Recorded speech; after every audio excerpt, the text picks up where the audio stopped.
Hello viewers.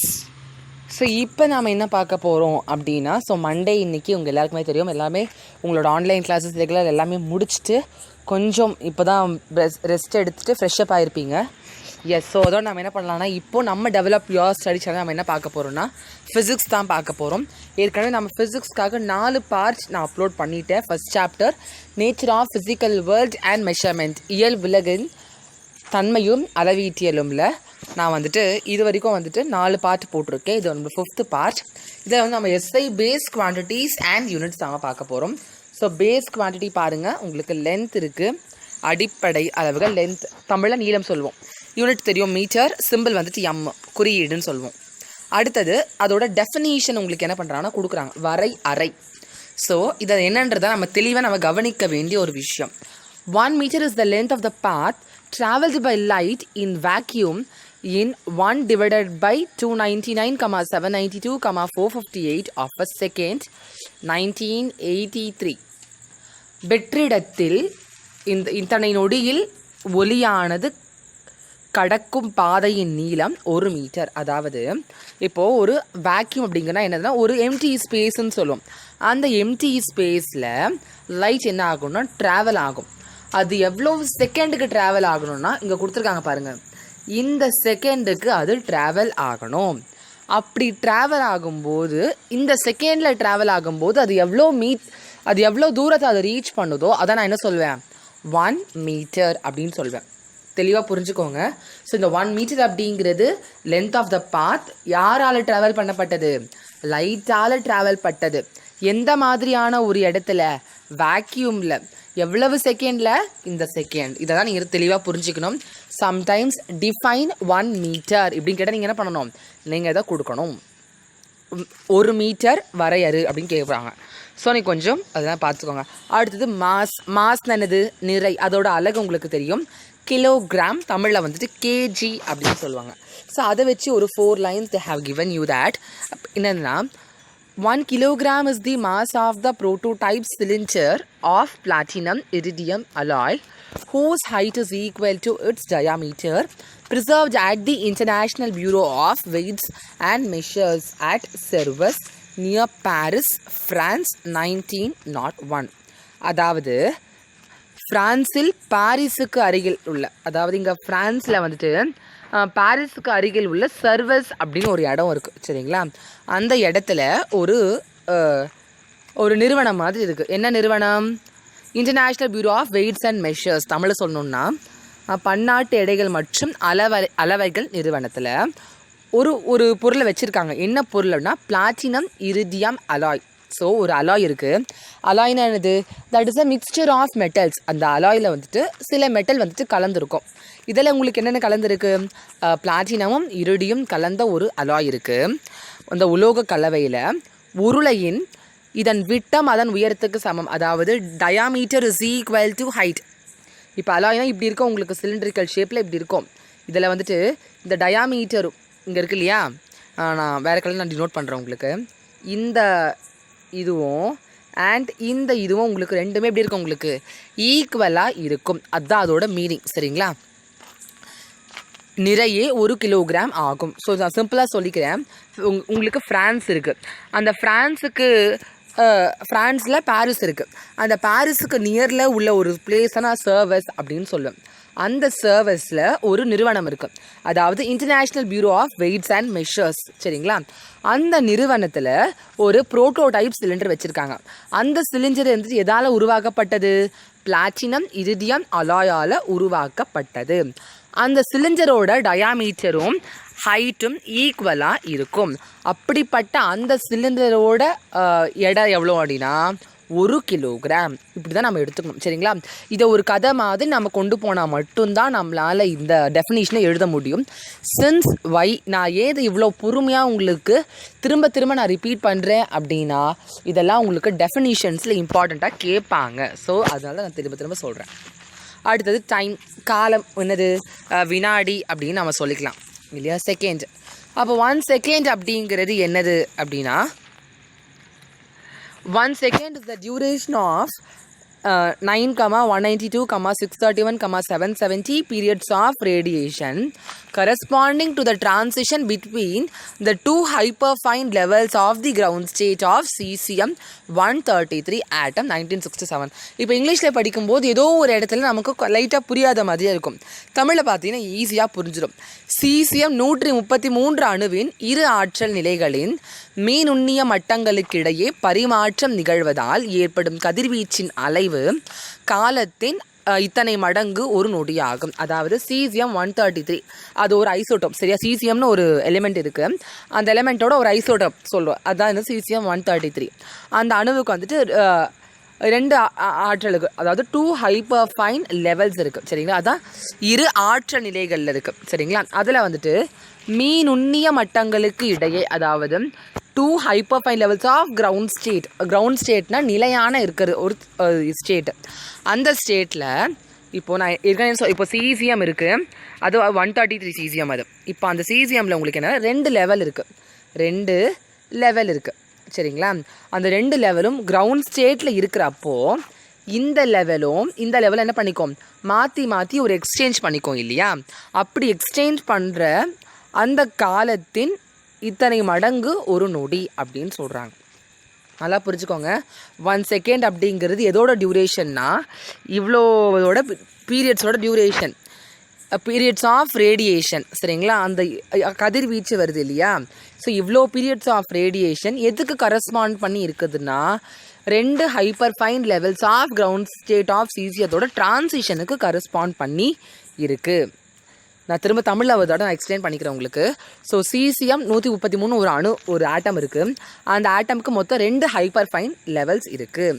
அதில் ground ஸ்டேட்டில் இருக்குது இல்லையா, அந்த கிரவுண்ட் ஸ்டேட்டில் இது லெவல் 1 வச்சுக்கோம், இது லெவல் 2 வச்சுக்கோம்.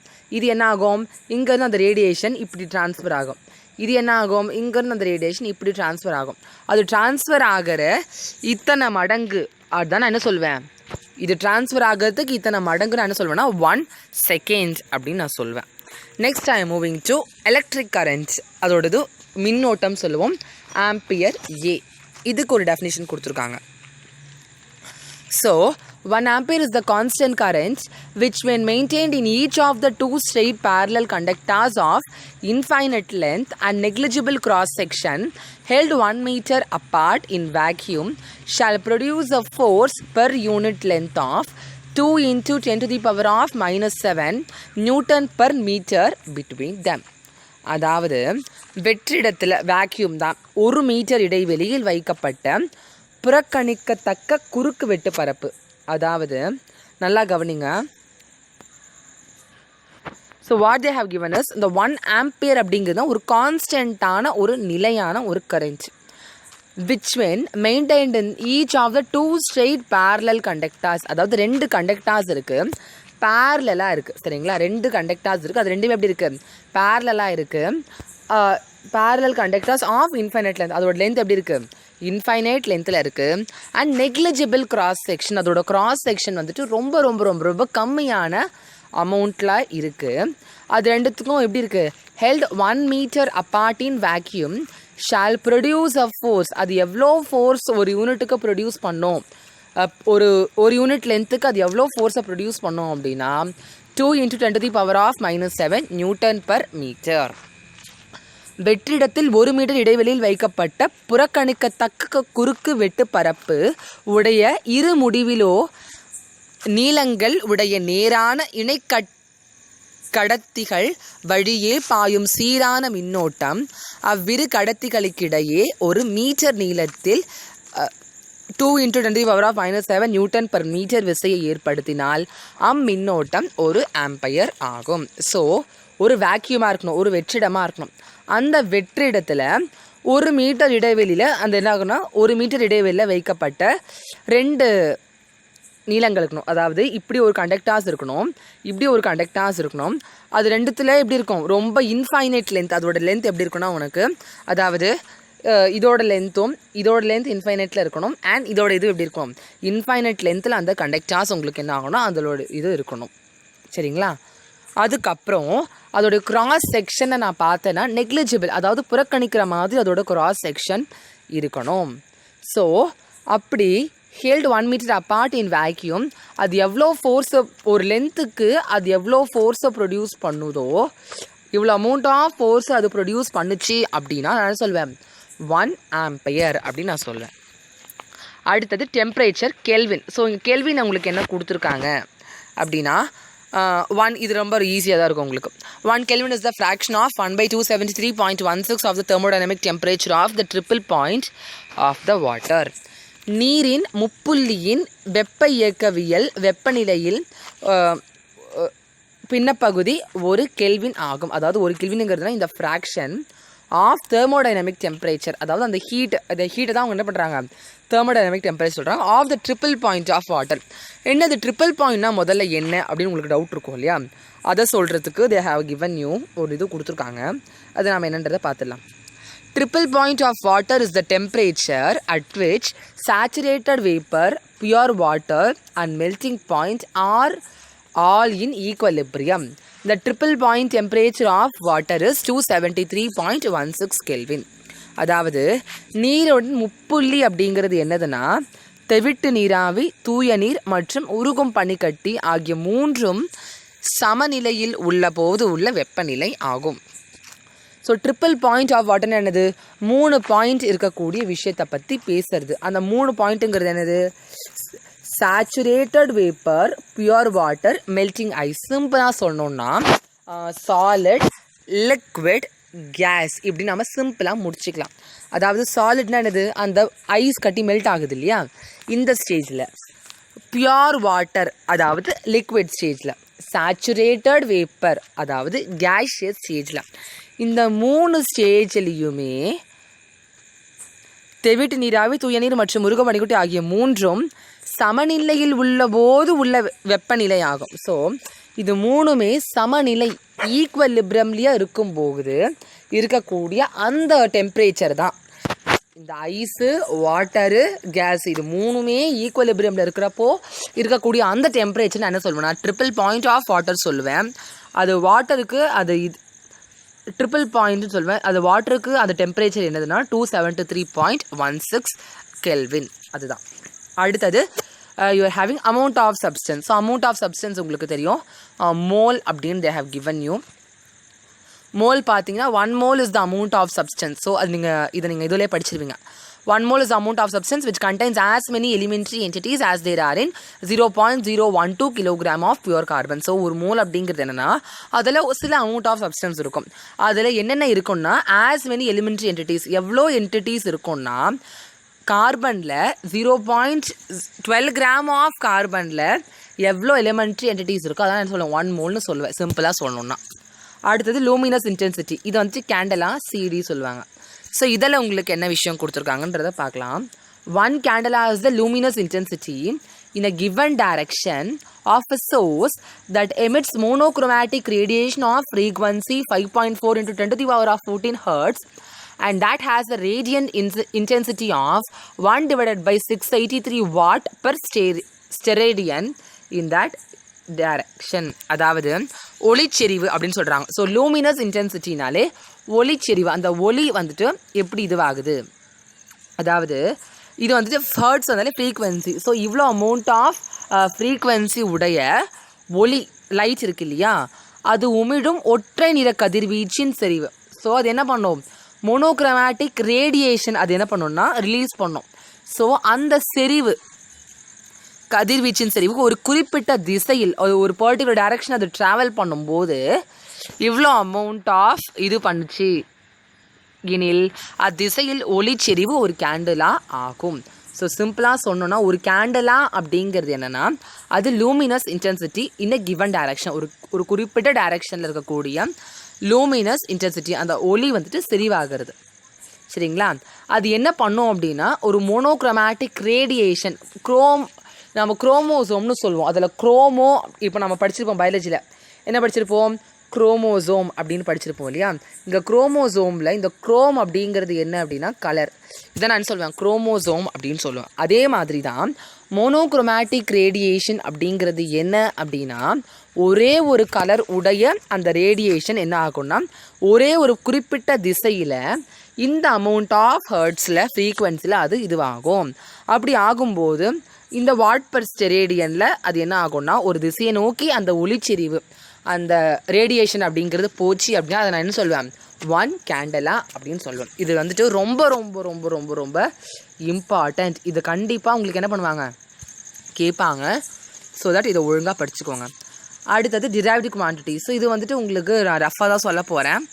என்னது பிளேன் ஆங்கிள்ஸ். இப்போ ஏரியா எடுத்திங்கன்னா உங்களுக்கு என்ன ஆகும் லென்த் இன்ட்டு பிரெட். லென்த்துக்கும் மீட்டர் தான், பிரெட்டுக்கும் மீட்டர் தான். அப்போ மீட்டர் இன்ட்டு மீட்டர் உங்களுக்கு என்ன ஆகும் மீட்டர் ஸ்கொயர். வால்யூம் எடுத்துக்கோங்க ஏரியா இன்ட்டு ஹைட். நான் ஏரியா ஏற்கனவே ஃபைன் பண்ணிட்டேங்க மீட்டர் ஸ்கொயர்ன்ட்டு. ஹைட்டுங்கிறது என்னது அதுவும் மீட்டர் தான். அப்போ மீட்டர் கியூப். ஸ்பீட் அப்படிங்கிறது என்னது டிஸ்டன்ஸ் பை டைம். டிஸ்டன்ஸுக்கு என்னது மீட்டரு, ஸ்பீடுக்கு இது. அப்போ M/S தான் என்னது MS⁻⁻1. இந்த மாதிரி ஒன்றுத்துக்கும் நீங்கள் என்ன பண்ணணும்னா ஃபைன் பண்ணணும். அதுக்கு இருக்கக்கூடிய எல்லாத்துக்குமே உங்களுக்கு ஃபார்முலாஸ் தெரியணும். அண்ட் அந்த ஃபார்முலாஸ்க்கு என்னென்ன யூனிட்டுங்கிறது தெரியணும். சரிங்களா? ஸோ இது ரஃபாக பார்க்கக்கூடிய விஷயந்தான். பட் இதை ஃபார்முலாவில் நீங்கள் படித்து வச்சே தீரணும். ஓகே, அடுத்தது நான் நோட்டு கிட்ட வந்துட்டேன்.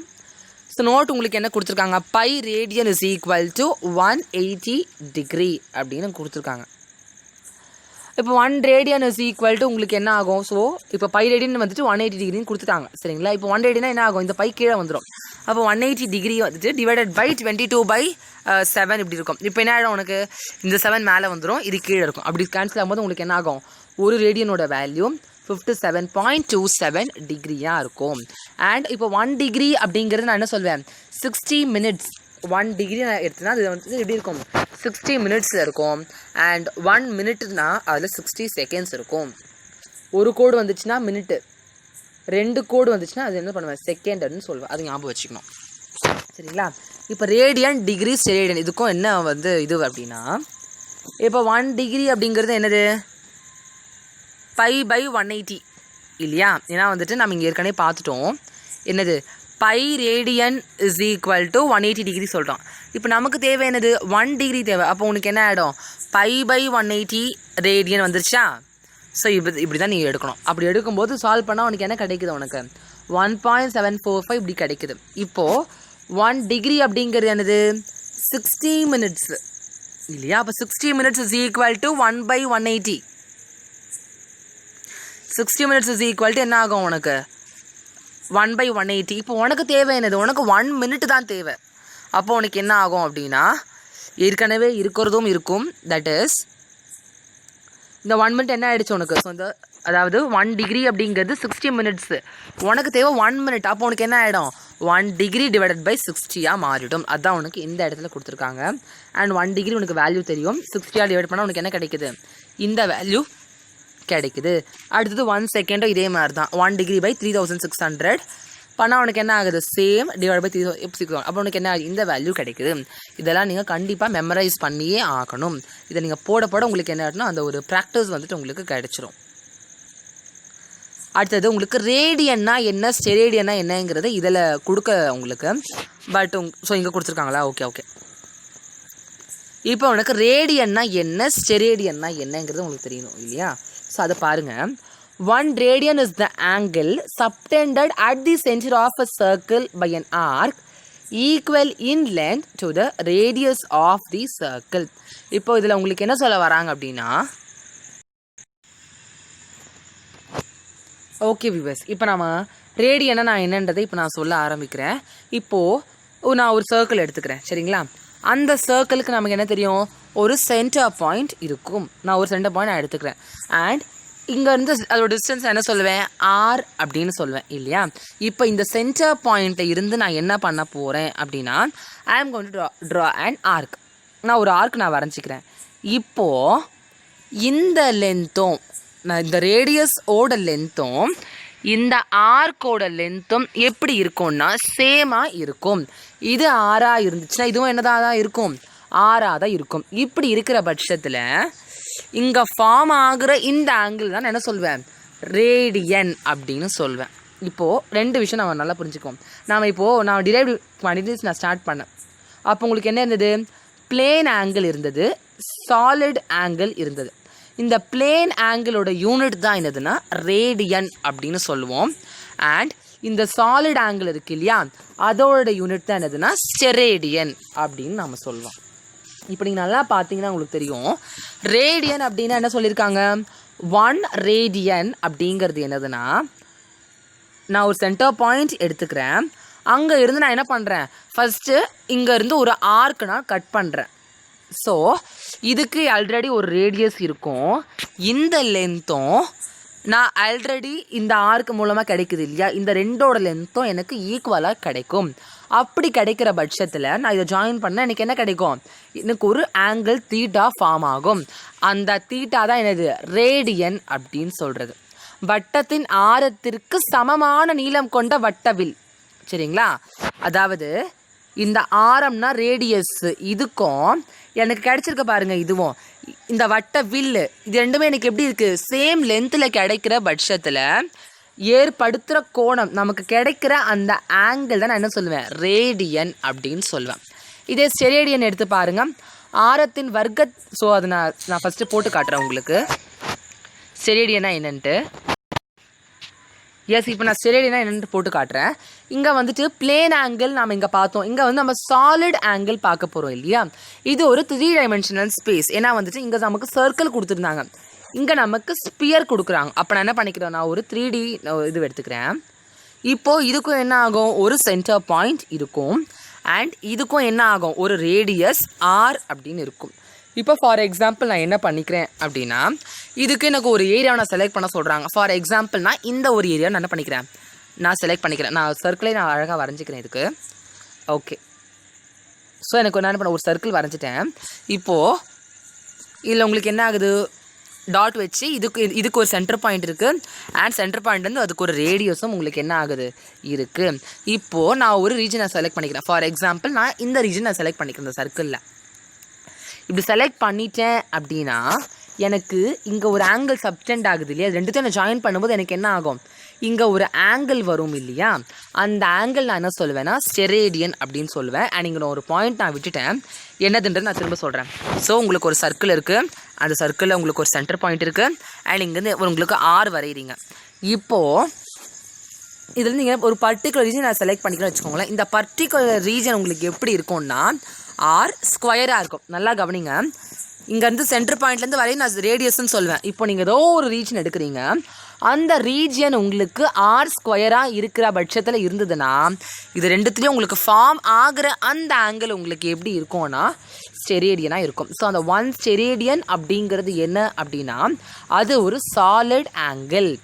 எங்கே சப்டெண்டாக இருக்குது, சென்டர் பாயிண்டில் இருந்து அது என்னவாக இருக்குன்னா சப்டெண்ட் ஆகிருக்கு by that surface of the sphere.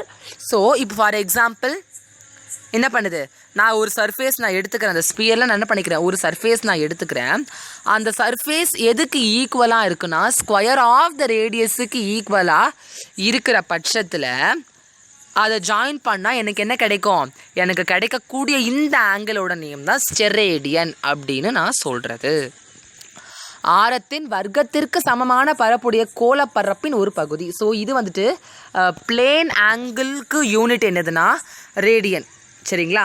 Solid ஆங்கிளுக்கு யூனிட் என்னதுன்னா ஸ்டெரேடியன். இது வந்து 2 டைமென்ஷனல் ஷேப்பு சர்க்கிள் அப்படிங்கிறது. பட் இது வந்துட்டு 3 dimensional shape. This is for only for sphere. இதை நீங்கள் புரிஞ்சுக்கணும், சரியா. இதுதான் வந்துட்டு விஷயம். ஓகே, ஸோ இப்போ நம்ம என்ன பண்ணிக்கலாம்னா we can move to measurement of basic quantities. நம்ம உள்ளே வந்துடலாம். பேசிக் குவான்டிட்டிஸ், அடிப்படை அளவுகளின் அளவீட்டியல். ஸோ நம்ம இங்கே ஸ்டார்ட் பண்ணலாம். இந்த concept of length and physics is related to the concept of distance in everyday life. So நம்மளோட லென்த் அப்படிங்கிறது என்னதுன்னா டிஸ்டன்ஸை வச்சு நம்ம ரிலேட் பண்ணிகிட்டே இருக்கோம். லென்த் அப்படிங்கிறது என்னது, it is defined as distance between any 2 points in space. நம்மளுடைய அந்த உலகத்தில் இந்த அண்ட சராசரத்தில் ஏதோ ஒரு 2 பாயிண்டில் இருக்கக்கூடிய அந்த டிஸ்டன்ஸ் நான் என்ன சொல்லுவேன்னா லென்த் அப்படின்னு நான் சொல்லுவேன், சரிங்களா. தொலைவே நீளம் என வரையறுக்கப்படுகிறது. So the SI unit of length என்னது, மீட்டர் அப்படிங்கிறது உங்களுக்கு தெரியும். The object of our interest very widely in size. So பொருட்களோட அளவு எப்படி இருக்கும்னா நம்ம வியக்கிற அளவுக்கு இருக்குது. For example large objects like the galaxy, stars, sun, earth, moon etcetera and the distances constitute a macrocosm. என்ன அப்படின்னா மிகப்பெரிய தொலைவுகளில் அமைந்த மிகப்பெரிய பொருட்களான விண்மீன் திரள்கள், விண்மீன்கள், சூரியன், புவி, சந்திரன் போன்றவை பேரண்டத்தை உருவாக்குகின்றன. ஃபார் எக்ஸாம்பிள், நம்மளை விட்டு ரொம்ப தூரமாக சன் இருக்குது அண்ட் ஏர்த்தோ என்னது, இப்போ நம்ம ஏர்த்தில் இருக்கிறோம். ஸோ இதோட வெயிட் இதோட மாசுங்கிறது வேறு, இதோட மாசுங்கிறது வேறு. ஸோ இதோட ரெண்டுத்தோட டிஸ்டன்ஸ் எவ்வளோ இருக்கும், லட்சக்கணக்கு கோடிக்கணக்கான கிலோமீட்டர்ஸ் தாண்டி இருக்குது இல்லையா. ஸோ இவ்வளோ பெரிய விஷயத்தை பற்றி நான் நிறைய லார்ஜ் அண்ட் லார்ஜான டிஸ்டன்ஸ் பற்றி பேசினேன். அது நான் என்ன சொல்வேன், மேக்ரோ காசம் அப்படின்னு சொல்லுவேன். சரிங்களா. ஸோ அதை என்ன சொல்கிறாங்க, வியக்கத்தக்கிற மாதிரி இருக்குன்னு சொல்கிறதுக்கு தான் என்ன பண்ணுறாங்க அவங்க இதுக்கான இதுவை கொடுத்துருக்காங்க. ஸோ அதுக்கு வார்த்தை வந்துட்டு என்ன கொடுத்து சொல்லியிருக்காங்க, மிகப்பெரிய தொலைவில் அமைந்துள்ள பேரண்டத்தை உருவாக்கின்ற, அதான் என்னது மேக்ரோ காசமாக அது என்ன பண்ணுது, உருவாக்குது. இது மிகப்பெரிய பொருட்களையும் நீண்ட தொலைவுகளையும் உடைய பெரிய உலகத்தை தருகிறது. சரிங்களா. இதே வந்துட்டு ரொம்ப சின்ன ஆப்ஜெக்ட்ஸ் நான் எடுத்துக்கிறேன். ஃபார் எக்ஸாம்பிள், ஒரு மாலிக்யூல் எடுத்துக்கிறேன், ஒரு மூலக்கூறு, ஒரு ஆட்டம் எடுத்துக்கிறேன், ஒரு அணு, ஒரு புரோட்டான் இருக்குது, ஒரு நியூட்ரான் இருக்குது, ஒரு எலக்ட்ரான் இருக்குது. இப்படி நான் எடுத்துக்கிட்டேன்னா அதோட சைஸ் எப்படி இருக்கும், ரொம்ப ரொம்ப ரொம்ப ரொம்ப குட்டியாக இருக்கும். 10⁻⁻14 இந்த மாதிரி அது இருக்கும் இல்லையா. ஸோ அதனால சொல்லுவோம் மைக்ரோ காசம் அப்படின்னு நான் சொல்வேன். அண்ட் அது ரொம்ப ரொம்ப குட்டியான உலகம். அங்கே என்ன இருக்கும், அங்கே டிஸ்டன்ஸும் கம்மியாக இருக்கும் அண்ட் அந்த ஆப்ஜெக்ட்ஸோட சைஸும் அது கம்மியாக தான் இருக்கும். ஸோ டிஸ்டன்ஸ் வந்துட்டு 10⁻⁻5 இருந்து, அதாவது 10⁻⁻5 தொடங்கி 10⁻2 இது வரைக்கும் இருக்கக்கூடிய டிஸ்டன்ஸ் இருந்துச்சுன்னா நான் என்ன பண்ணுவேன், டேரெக்டாக நம்ம ஈஸியாக ஃபைண்ட் பண்ணிடலாம். ஒருவேளை for example, metre scale can be use to measure the distance from 10⁻³ to 1 metre. அதாவது ஒரு மீட்டர் ஸ்கேல் எடுத்து, அந்த மீட்டர் ஸ்கேல் உங்களுக்கு எப்படி இருக்குது, நீங்கள் ஸ்கேல் எடுத்துக்கும் போது 0 ஸ்டார்ட் ஆகுது, 1 2 3. சார் நான் அது கொஞ்சம் ஒழுங்காக பண்ணிக்கிறேன். இப்போ ஃபார் எக்ஸாம்பிள், இப்போது உங்களுக்கோட ஸ்கேல் இருக்குது. சரிங்களா. இதுதான் உங்களோட ஸ்கேல். இப்போது நீங்கள் என்ன பண்ணுறீங்க, ஃபார் எக்ஸாம்பிள் இப்படி வச்சுக்கோங்களேன். உங்களுக்கு இங்கே ஸ்டார்ட் ஆகும் 0 ஸ்டார்ட் ஆகும், 0 ஸ்டார்ட் ஆகும் உங்களுக்கு 1 2 3 4. இங்கே உங்களுக்கு நான் பெருசாக ஒரு லைன் வரும். அப்புறம் உங்களுக்கு லைட்டாக பெருசாக வரும், ரொம்ப பெருசாக வராது, லைட்டாக பெருசாக வரும். அப்புறம் உங்களுக்கு என்ன ஆகும், 6 7 8 9 இவ்வளோ பெருசாக வரும். அதான் வந்துட்டு 1 சொல்லுவாங்க இல்லையா. இது வந்துட்டு 0, இவ்வளோ பெருசாக வர்றது 0 அண்ட் அங்கே வர்றது 1. ஸோ இது உங்களுக்கு என்ன பண்ணுது, இது மில்லி மீட்டர் கணக்கில் வருது. சரிங்களா. இத்தனை மில்லி மீட்டரில் இருக்குது, இத்தனை சென்டிமீட்டரில் இருக்குதுங்கிற கணக்கை சொல்கிறது. ஸோ இந்த மீட்டர் ஸ்கேல் வச்சு நான் என்ன பண்ணலாம்னா, நான் இதை பண்ணலாம் அப்படிங்கிறது அந்த இது எனக்கு கொடுக்குறாங்க. சரிங்களா. இதே வெர்னியர் கேலிப்பர் வச்சு அவங்க என்ன பண்ணுறாங்க, 10⁻⁻4 மீட்டரை வச்சு அவங்க வெர்னியர் கேலிப்பர் வச்சு அவங்க பண்ணுறாங்க இந்த கிரிக்கெட் பாலோட டயாமீட்டர் ஃபைன் பண்ணுறது, இந்த மாதிரி விஷயத்த. இல்லை நான் ஒரு காயினோட டயாமீட்டர் ஃபைன் பண்ணும், ஒரு காயினோட வித்தை ஃபைன் பண்ணும். ஒரு ரூபா காயின் எடுத்துக்கிட்டு அந்த ரூபா காயினோட வித்தை நான் ஃபைன் பண்ண நான் என்ன பண்ணுவேன், I can use screw gauge இல்லையா. இதுதான் என்னால் பண்ண முடியும். இப்போது the atomic and astronomical distances cannot be measured by any of the above mentioned direct methods. So direct மெத்தடுங்கிறது என்னது, ஒன்று மீட்டர் ஸ்கேலு, இன்னொன்று ஸ்க்ரூ கேஜ், இன்னொன்று வெர்னியர் கேலிப்பர். இதை விட்டு தான் டைரக்ட் மெத்தட். ஆனால் இதை வச்சு சன்னுக்கும் மூணுக்கும் உள்ள டிஸ்டன்ஸு, ஒரு ப்ரோட்டானுக்கும் இன்னொரு எலக்ட்ரானுக்கும் உள்ள டிஸ்டன்ஸ் எல்லாம் ஃபைன் பண்ண முடியாது. அப்போ நான் என்ன பண்ணுறேன் அப்படின்னா, நான் வேறு சில மெத்தட்ஸ் யூஸ் பண்ணுறேன். சரிங்களா. ஸோ அது வந்துட்டு அதை நான் இங்கே என்னன்றதை பார்க்க போகிறோம். அண்ட் உங்களுக்கு ஒரு டூ கொடுத்துருக்காங்க. The supplementary quantities of plane and solid angle were converted into derived quantities. அதாவது இந்த plane angle solid angle படித்தோம் இல்லையா, அது அவங்க என்ன பண்ணுறாங்க, first plane angle solid angle தனியாக தான் இருந்துச்சு, அதுக்கு சப்ளிமெண்ட்ரி குவான்டிட்டிஸுங்கிற பேரில் அது இருந்தது. இப்போ நமக்கு என்ன பண்ணிட்டாங்க, டேப்லோ காலமில் டிரைவ்டு குவான்டிட்டிஸ் நமக்கு கொடுத்து இருக்காங்க இல்லையா. ஸோ எப்போ கன்வெர்ட் பண்ணாங்கன்னா 1995 அதை கன்வெர்ட் பண்ணியிருக்காங்க. ஸோ அந்த விஷயத்த உங்களுக்கு கொடுத்துருக்காங்க, தேவைப்படலாம். ஸோ இப்போ உங்களுக்கு ஒரு டேப்லோ காலம் நீங்கள் பார்த்துக்கோங்க. ஸோ அதோட ப்ரிஃபிக்ஸ் எவ்வளோ குட்டியாக இருக்குதுங்கிறத தெரிஞ்சுக்கிறதுக்கு தான் உங்களுக்கு வந்துட்டு இந்த டேப்லோ காலம்.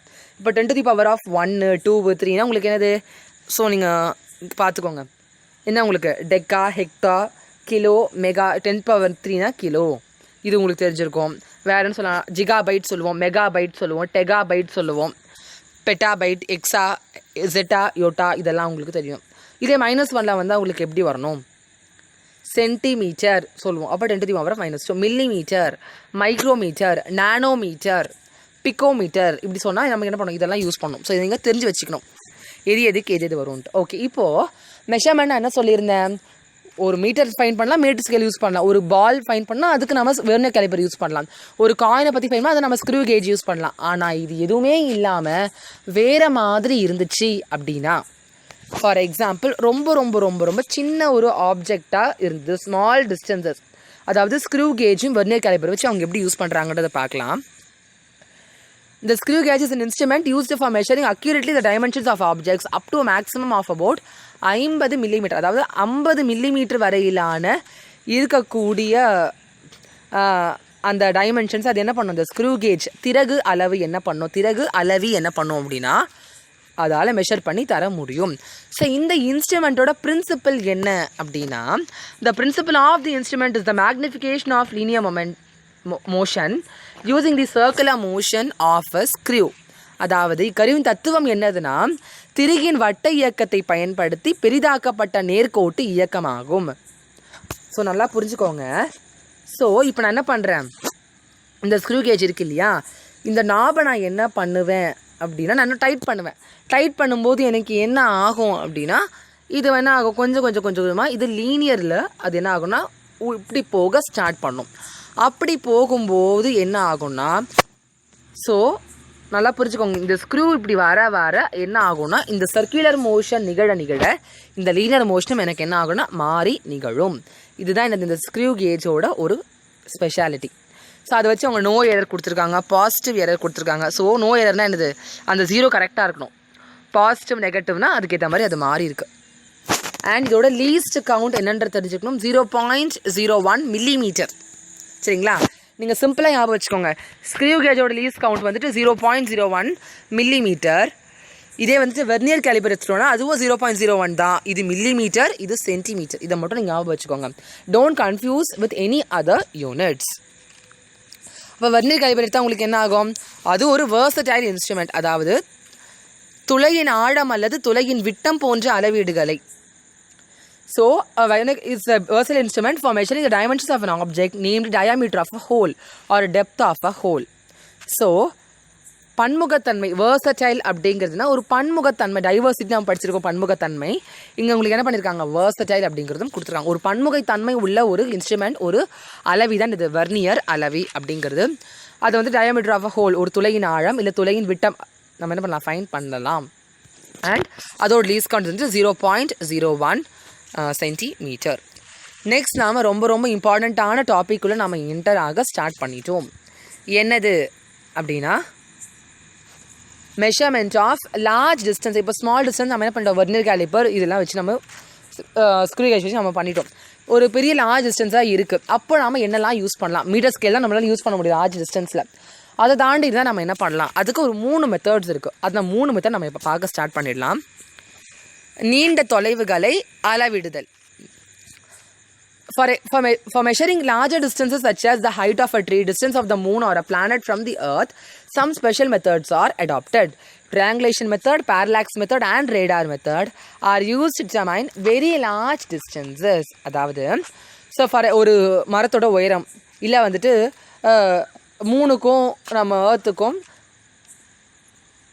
ஸோ நம்ம ஏர்த்தில் இருந்து ஒரு மூணுக்கோ எவ்வளோ டிஸ்டன்ஸ் இருக்குது, ஏர்த்துலேருந்து மார்ஸுக்கு எவ்வளோ டிஸ்டன்ஸ் இருக்குது, இந்த மாதிரி ஃபைன் பண்ணுறதுக்கு நம்ம என்ன பண்ணலாம், நிறைய மெத்தட்ஸ் இருக்குது. அதில் 3 மெத்தட், அது நிறைய அதுக்கு நான் என்ன பண்ணலாம், அதான் வந்துட்டு லார்ஜர் டிஸ்டன்சஸ்னால் என்னதுன்னா, height of a tree find பண்ணுறது ஒரு லார்ஜ் டிஸ்டன்ஸ், ஒரு மூணுக்கும் ஒரு ஏர்த்துக்கும் உள்ள டிஸ்டன்ஸ் பண்ணும்போது அது லார்ஜ் டிஸ்டன்ஸ். ஸோ இதை ஃபைன் பண்ணுறதுக்கு நமக்கு ஒரு 3 மெத்தட் இருக்குது. அதில் நம்ம ஃபர்ஸ்ட் பார்க்க போகிறது ட்ரையாங்குலேஷன் மெத்தட். இதை நீங்கள் 10th ட்ரிக்னாமெட்ரி படிச்சிருந்தீங்கன்னா இது ஈஸி. இதை பற்றி நான் பெருசாக சொல்ல வேண்டியதுக்கு ஒன்றுமே கிடையாது, நான் ஈஸியாக சொல்லிவிடுவேன். என்னதுன்னா, triangulation method for the height of an accessible object. நான் படித்து காட்டிடுறேன், இங்கே உங்களுக்கு கொடுத்துருக்காங்க. Let AB is equal to H be the height of the tree, or நான் டயக்ராம் இங்கே இருக்கட்டும். Let AB is equal to H be the height of the tree or tower to be assumed. Let C be the point of observation at distance x from B. Place a range finder at C and measure the angle of elevation. Angle ACB is equal to theta as shown in figure 1.3. From right angle triangle நமக்கு என்ன ஆகும், triangle ABC tan theta is equal to AB is equal to H by X. Knowing the distance X, the height can be assumed. So இப்போ நான் தமிழில் வந்து நான் உங்களுக்கு அப்படியே எக்ஸ்பிளைன் பண்ணி நான் முடிச்சுக்கிறேன். இப்போது ஏபி அப்படிங்கிறது என்னது அப்படின்னா அந்த ட்ரீயோட ஹைட்டு. சரிங்களா, நான் அளக்க வேண்டிய அந்த மரத்தோட உயரம் இல்லது ஒரு டவரோட உயரம் கூட நான் அசியூம் பண்ணிக்கிறேன். பியில் இருந்து எக்ஸ் தொலைவில், அதாவது இந்த பியில் இருந்து அந்த எக்ஸ் தொலைவில் என்ன பண்ணுறோன்னா அந்த அப்சர்வர், உற்று நோக்குபவர், அந்த அப்சர்வர் என்ன பண்ணுறாருன்னா இருக்கிறாரு. ஸோ சியில் இருந்து என்ன பண்ணுறாரு, அந்த ஏவுக்கு அவர் அந்த இது மெஷர் பண்ணுறாரு இல்லையா. அப்போ பண்ணும்போது நமக்கு என்ன ஆகும், ஏற்ற கோணம், அதாவது ஆங்கிள் ஆஃப் எலிவேஷன். ஸோ நம்ம ரெண்டு விஷயம் பார்ப்போம். ஆங்கிள் ஆஃப் எலிவேஷன்னா மேலே பார்க்குறது, ஆங்கிள் ஆஃப் டிப்ரெஷன்னா கீழே பார்க்குறது. ஸோ மேலே பார்க்குறோம் இல்லையா. ஸோ இப்போ செங்கோண முக்கம் ஒரு நான் ரைட் ஆங்கிள் ட்ரையாங்கிள் எடுத்துக்கிட்டேன் அப்படின்னா இப்போ tan θ உங்களுக்கு என்னது, ஆப்போசிட் பை ஹைப்போடென்யூஸ். இங்கே ஆப்போசிட் அப்படிங்கிறது என்னது, ஏபி, ஹைப்போடென்யூஸ்ங்கிறது என்னது, ரைட் ஆங்கிள் ஏசி அப்படிங் சாரி ஏபி ஆப்போசிட் ஹைப்போடென்யூஸ் அப்படிங்கிறது என்னது, பிசி அப்படிங்கிறது. அப்போ பிசின்னா என்னது, ஏபியோட வேல்யூ என்னது உங்களுக்கு, சாரி tan θ அப்படிங்கிறது என்னது, ஆப்போசிட் பை அட்ஜசன்ட் சைட். சரிங்களா, கன்ஃபியூஸ் ஆகாதீங்க. tan θங்கிறது ஆப்போசிட் பை அட்ஜசன்ட். ஆப்போசிட் வந்துட்டு ஏபி, அட்ஜசன்ட் வந்துட்டு பிசி. ஏபி வந்துட்டு ஹெச் பை பிசி வந்துட்டு எக்ஸ். ஸோ இப்படி உங்களுக்கு என்ன ஆகும்னா முடியும். ஸோ எனக்கு எக்ஸ் தெரிஞ்சதுன்னா இப்போது ஃபார் எக்ஸாம்பிள் இப்போ நமக்கு தெரியும் இந்த ட்ரீ இங்கே இருக்குது, நாம் இங்கே இருக்குன்றது நம்மளால் ஈஸியாக ஃபைன் பண்ண முடியும். அப்படி நாங்கள் ஃபைன் பண்ணிட்டோம் அப்படின்னா இதை வச்சு நாம் என்ன பண்ணலாம், சப்ஸ்டியூட் பண்ணி நம்ம இந்த ட்ரீயோட ஹைட் நம்ம என்ன பண்ணலாம், ஈஸியாக ஃபைன் பண்ணிடலாம். இதுதான் இதோட மீனிங். அடுத்தது நாம் என்ன பண்ண போகிறோம், we are moving to parallax method நம்ம பார்க்க போகிறோம். ஸோ பேரலாக்ஸ் மெத்தட் அப்படிங்கிறது என்ன அண்ட் அதில் இருக்கக்கூடிய விஷயம் நம்ம என்ன பண்ணலாம் பார்க்கலாம். ஓகே,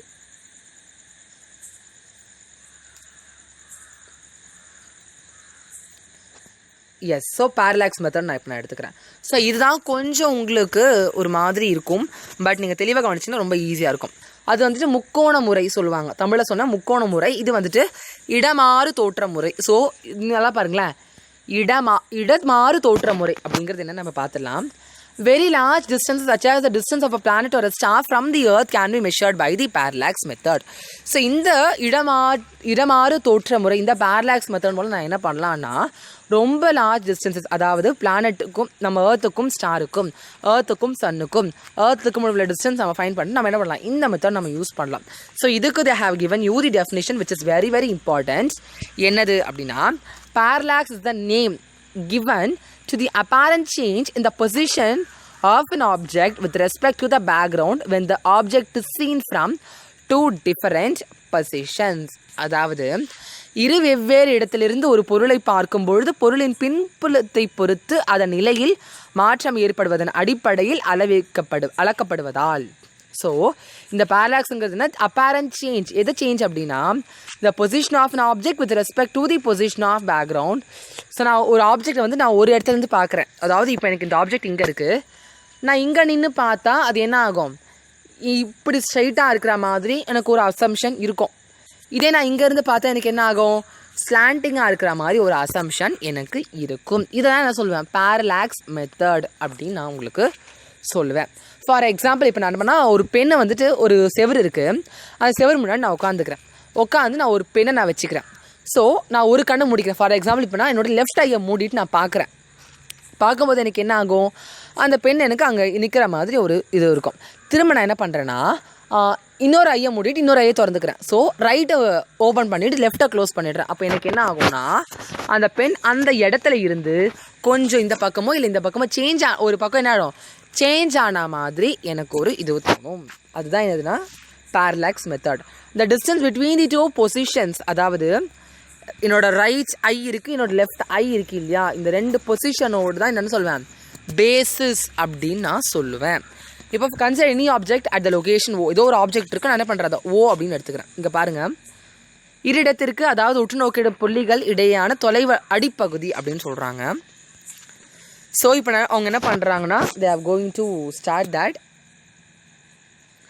புவியிலிருந்து நிலவின் தொலைவை கணக்கிடுதல், அதாவது distance from moon to sun, sorry ஏர்த்துலேருந்து மூணுக்குள்ளே டிஸ்டன்ஸ் ஃபைன் பண்ணுறாங்க. இந்த டைட்டில் அவங்க கொடுக்கல. இங்கே இருக்கா ஒரு பேராகிராஃப். ஓகே. ஸோ நம்ம இப்போ ஸ்டார்ட் பண்ணிடலாம். ஸோ இந்த டயக்ராம் நான் ஃபஸ்ட்டு உங்களுக்கு நான் சொல்லிடுறேன். ஸோ இங்கே உங்களுக்கு என்னது அப்படின்னா, இதுதான் உங்களோட லெஃப்ட் ஐ, உங்களோட இடது ஐ வந்துட்டு என்னது இதுதான். ஸோ இதுதான் உங்களோட லெஃப்ட் ஐ அண்ட் இதோட ரைட் ஐ. ஸோ இந்த ரெண்டு ஐக்கும் உள்ள டிஸ்டன்ஸ் என்ன சொல்லிக்கிறேன்னா பேசிஸ் அப்படின்னு நான் எடுத்துக்கிறேன். அண்ட் அந்த பென் இருக்கு இல்லையா, அந்த பென் தான் இந்த ஆப்ஜெக்ட் அப்படிங்கிறது. ஸோ நான் இங்கேருந்து என்ன பண்ணுறேன், இப்படி பார்க்குறேன். அண்ட் இங்கேருந்து என்ன பண்ணுறேன், இப்படி பார்க்குறேன். ஸோ இந்த ரெண்டு டிஸ்டன்ஸும் எனக்கு எப்படி இருக்குது, எக்ஸாக தான் இருக்குது. And the angle formed is set to be theta. So நான் இதை வச்சு நான் ஸ்டார்ட் பண்ணுறேன். Let L and R be the positions of the left and right eye. So இடது கண்ணு வலது கண்ணை வச்சு கொடுத்துருக்காங்க. The object O is viewed with the left eye. So first என்ன பண்ணுறேன், நான் லெஃப்ட் ஐயை வச்சு பார்த்து ரைட் ஐயை க்ளோஸ் பண்ணிக்கிறேன்.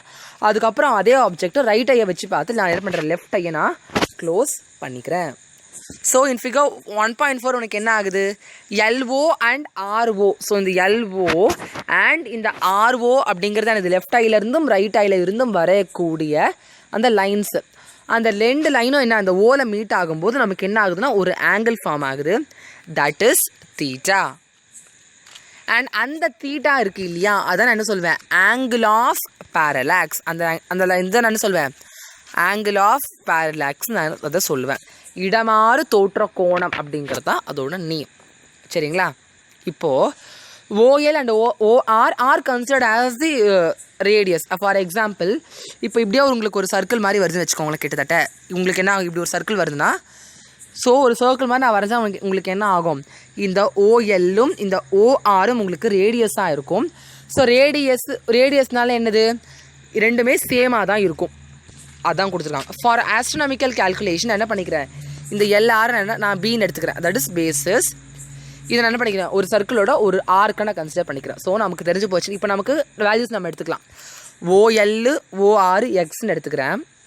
இந்த LRோட வேல்யூ நான் Bன்னு எடுத்துக்கிறேன். இப்போ நமக்கு tan θ தான் யூஸ் பண்ண போகிறோம். tan θங்கிறது என்னது, ஆப்போசிட் சைடு வந்துச்சு B.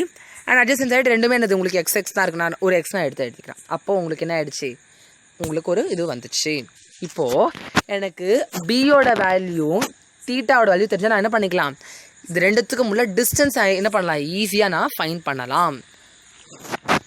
If the object is Moon, ஒரு வேளை இந்த ஆப்ஜெக்ட் மூணாக இருந்து இல்லை வேறு ஏதாவது ஒரு ஸ்டாராக இருந்துச்சுன்னா இந்த ஆங்கிள் எப்படி இருக்கும், உங்களுக்கு ரொம்ப ஸ்மாலாக இருக்கும். ஏன்னா டிஸ்டன்ஸ் அதிகரிக்க அதிகரிக்க இந்த டிஸ்டன்ஸும் இதுக்கும் உள்ள டிஸ்டன்ஸ் உங்களுக்கு இன்க்ரீஸ் ஆக உங்களுக்கு என்ன ஆகும்னா அந்த ஆங்கிள் உங்களுக்கு டிக்ரீஸ் ஆக தொடங்கும். இதுதான். In this case, the 2 points of observation should be sufficiently spaced on the surface of the earth. So நான் இந்த 2 பாயிண்ட் நான் இது பண்ணுறேன் இல்லையா, அந்த 2 பாயிண்ட் எப்படி இருக்கணும், எர்த்துலேருந்து சஃபிஷியண்ட்டாக இருக்கணும். அதுதான் உங்களுக்கு கொடுத்துருக்காங்க. இப்போ நான் என்ன பண்ணலாம், determination of distance of moon from earth. So புவியிலிருந்து நிலவின் தொலைவை நான் இப்போ கணக்கிட போகிறேன். என்ன பண்ண போகிறேன், ஸோ அதுக்கு நான் ஒரு இது வச்சுக்கிறேன். ஸோ நான் பிக்சர் நான் இங்கே நான் கொடுத்துக்கிறேன் உங்களுக்கு. So C is the centre of the earth. உங்களுக்கு இதுதான் உங்களோட எர்த்து. நம்ம எர்த்தில் வந்துட்டு C தான் உங்களுக்கு எப்படி இருக்குது, சென்டரில் இருக்குது. இங்கே உங்களுக்கு A and B are two diametrically opposite places on the surface of the earth. So இங்கே ஏவும் இந்த பிங்கிறது இந்த சென்டர்லேருந்து பார்க்கும்போது இதுக்கு இது ஆப்போசிட், இதுக்கு இது ஆப்போசிட். ஸோ ரெண்டுமே ஆப்போசிட்டில் எதிர்கோணத்தில் இருக்குது. From A and B the parallaxes. So நான் என்ன பண்ணுறேன், இந்த ஏல இருந்து எனக்கு என்ன ஆகுது, ஒரு பேரலாக்ஸ் வரும்போது ஏலேருந்து வரைஞ்சா வரும்போது எனக்கு என்ன ஆகுது, இங்கே θ1 கிடைக்குது. அண்ட் இப்படி வரும்போது எனக்கு என்ன கிடைக்குது, θ2 அப்படின்னு கிடைக்குது with respect to some star.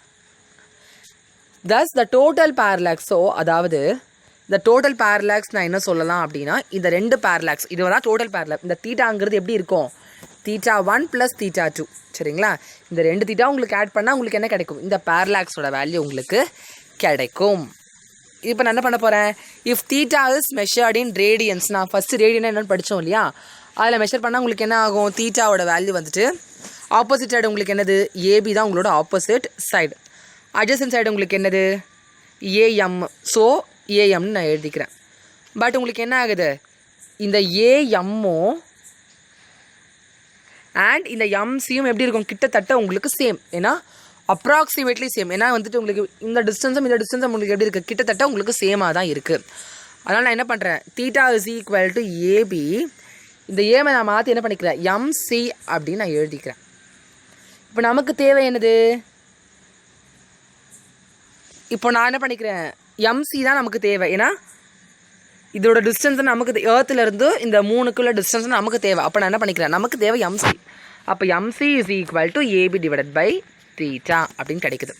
இப்போ நமக்கு ஏபியோட வேல்யூவும் தீட்டாவோட வேல்யூ நம்ம தெரிஞ்சுன்னா நம்ம என்ன பண்ணலாம், ஈஸியாக 3க்கும் எர்த்துக்குள்ள டிஸ்டன்ஸ் நான் ஃபைன் பண்ணலாம். அதுதான் அதோட மீனிங். அண்ட் அதுக்கான they have given you a example.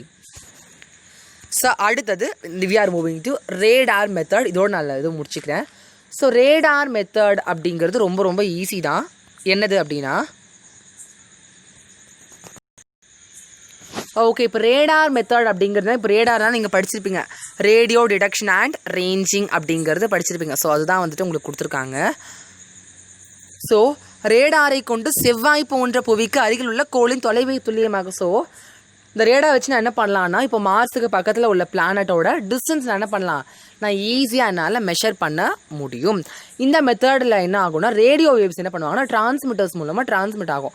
அப்போது ஒரு பிளானெட்டில் இருந்து அது என்ன ஆகும், இன்னொரு பிளானெட்டில் போய் பட்டு திரும்ப என்ன ஆகும், அது ரிஃப்ளெக்ட் ஆகும். இப்படி ஆகும்போது நமக்கு என்ன பண்ண முடியும், இங்கேருந்து அது இவ்வளோ தூரம் போயிருக்கு. இதை வச்சு இது ரெண்டுத்துக்கும் டிஸ்டன்ஸ் என்ன பண்ணலாம், ஈஸியாக ஃபைன் பண்ணலாம். In this method, radio waves are sent from transmitters, which after reflected from the planet are detected by the receiver. So இங்கே ரிசீவர் இருக்குது, இங்கே அந்த பிளானட் இருக்குது. அப்போ நான் என்ன பண்ணுவேன், இந்த ரிசீவர் மூலமாக நான் என்ன பண்ணுறேன்னா, இங்கேருந்து அந்த இது கொடுக்குறேன். கொடுத்து என்ன ஆகிடுது, ஒரு பர்டிகுலர் தூரம் பண்ணோன்னா அது ஹிட் பண்ணிடும். ஹிட் பண்ணோன்னா அது என்ன ஆகிடும், ஆட்டோமேட்டிக்காக அது உனக்கு ரிவர்ஸில் திரும்பி வந்துடும்.